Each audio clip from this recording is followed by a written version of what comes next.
Let's go explore the abandoned Old Stanley Mansion ruins in New Britain, Connecticut. This is a fascinating old structure that is sitting right along a public trail in A.W. Stanley Park. So for this adventure, I made my way to New Britain, Connecticut. I've never been in this city before, but it was a great drive here considering the foliage is peaking right now. It's about mid-October. I parked at the Stanley Quarter Park, located just off Stanley Street. Stanley Quarter Park is a wonderful public park that is home to walking trails, a pond, tennis courts, baseball diamonds, sports fields, a skate park, a playground, and much more. The park really was looking great with the foliage starting to show up on the trees. I especially loved seeing the reflection of the colors on the calm waters of the pond. I visited early in the morning, but many people were enjoying walks around the pond. Now, when it comes to locating the home ruins, I believe they are actually located in the adjacent park known as A.W. Stanley Park. To get to the ruins, I'm going to walk across the sports field and then between two of the baseball diamonds. The start of the trail seems to be here. I know you can also get to the ruins by parking at A.W. Stanley Park, but that route is a bit longer. This trail is pretty well marked with red dots on some of the trees. This beginning section is very wide and seems pretty well maintained. There is definitely some water damage from a recent storm, but aside from that, it was super easy to walk on. This may actually be some sort of access road for service vehicles, considering how wide it is. I'm hiking around 9 a.m., so things are pretty quiet here. I didn't pass a single person on the trails throughout my whole trip. In fact, all I heard was just a bunch of squirrels and bunnies and a lot of birds chirping. I think they didn't expect a visitor so early. As you can see, the fall colors here are definitely starting to peak. There's tons of leaves falling on the ground, but ultimately it made for a very enjoyable and super colorful walk. Eventually, I arrived at Blake Road, which separates Stanley Quarter Park from A.W. Stanley Park. After crossing the road, there's a small bump in the trail, and then there are two trails on the right, which I believe both lead to the stone ruins. They seem to run parallel to each other, so I just chose to take the trail on the far right. After just about a quarter mile on the trail, I finally stumbled upon the home ruins. This is a pretty stunning sight to see. The ruins seem to be in pretty good condition, all things considered. Many old mills and mansions I visit are simply just foundations. This one, you can see a fireplace, some walls including where windows were once mounted, stone foundations, and much more. Now, as I look around the mansion from the outside, I think it is important to talk about the Stanley family and how this home got here. So when it comes to New Britain, Connecticut, the Stanley family, that kind of rhymes actually, they're a pretty big deal. Obviously in this video, I already mentioned two parks containing the name Stanley, along with Stanley Street. Oh yeah, the golf course nearby is named the Stanley Golf Course, and the market nearby is, the Stanley Market. So who were the Stanleys? The original Stanley was Mr. John Stanley, one of the original settlers of the town of Farmington. He was a leader in the community and was allocated 120 acres of land in 1644 as a reward for his services in the King Philip's War. This was the beginning of the Stanley family land holdings in what is now the city of New Britain. Another noteworthy Stanley family member was Colonel Gad Stanley, an American Revolutionary War hero. Many years later, another significant Stanley came into the picture. Frederick T. Stanley was born in Connecticut in 1802. He was one of 7 children, and working on the Stanley family farm taught him the value of a New England Yankee work ethic from an early age.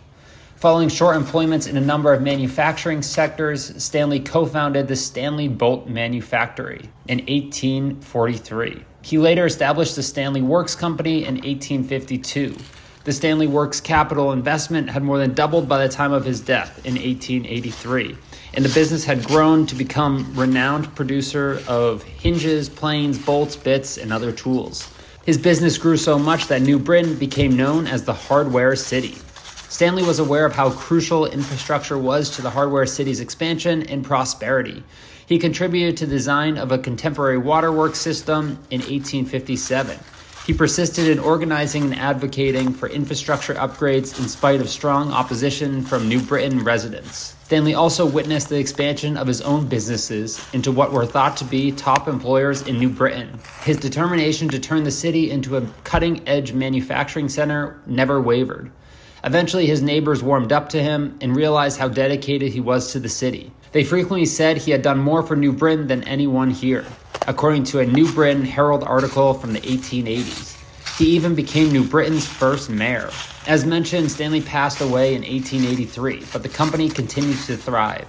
During World War II, Stanley Company received the Army-Navy E Award for excellence in war production. This was a huge honor and showed how impactful his company was during the time of war. Over the years and after Frederick's death, Stanley Works continued to grow and expand its product offerings. Throughout the 1800s and early 2000s, the company acquired many different companies all around the world and became a global leader in manufacturing industrial tools and household hardware. During the 1990s, Stanley Works and Black & Decker, two of the most recognizable brands in the home improvement industry, talked about combining through a merger.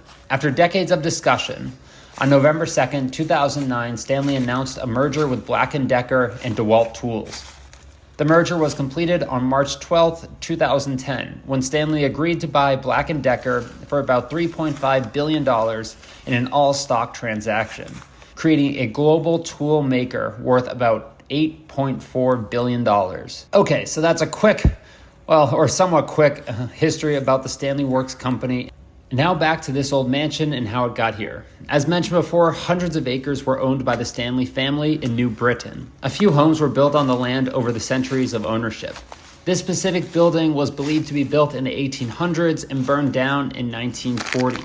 There really is not any history on this place, so some of those are estimates from other people.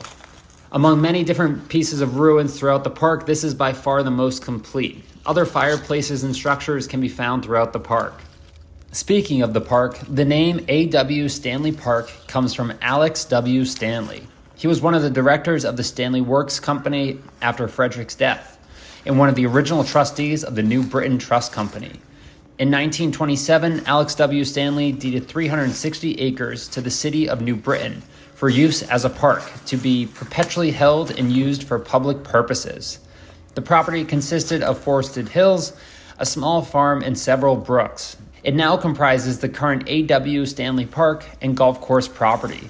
The entire property lies in the center of the old settlement known since colonial days as the Stanley Quarter. About half of this land was comprised of colonial grants to the Stanley family in 1664 and 1672 for colonial and Indian War service. When completed, A.W. Stanley Recreation Center was considered to be one of the finest recreation centers in New England. New Britain is very fortunate that Alex W. Stanley had the foresight and generosity to donate this magnificent piece of land where residents continue to enjoy a variety of outdoor recreational activities. So yeah, that's a somewhat brief history on the Stanley family and how this place came to be. It was super cool to check out this old structure. The home ruins are always fascinating to see, and this was a very complete set. You can see the whole foundation, all the walls, everything. You get a good idea of what this place may have looked like during its prime. The fireplaces were so fun to see, but definitely watch out if you decide to jump in here because there's some unstable ground, tons of litter on the ground, including some glass bottles. There's that TV you saw in the other room, and yeah, definitely just watch your step. Be sure to wear some good shoes. And yeah, I had a great time checking out this spot. I'm sure I'll be back soon because I did find out there are some other ruins throughout the park, including a couple more fireplaces just kind of standing up in the middle of nowhere. There's also supposedly one building, I think it used to be an outhouse, which does have a roof on it, so I'd love to check out that.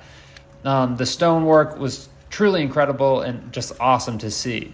And when I was heading out, I did also want to just mention that I think these old kind of inserts in the stone were probably where the floorboards once sat, and then those middle pieces of stone probably held up the floor.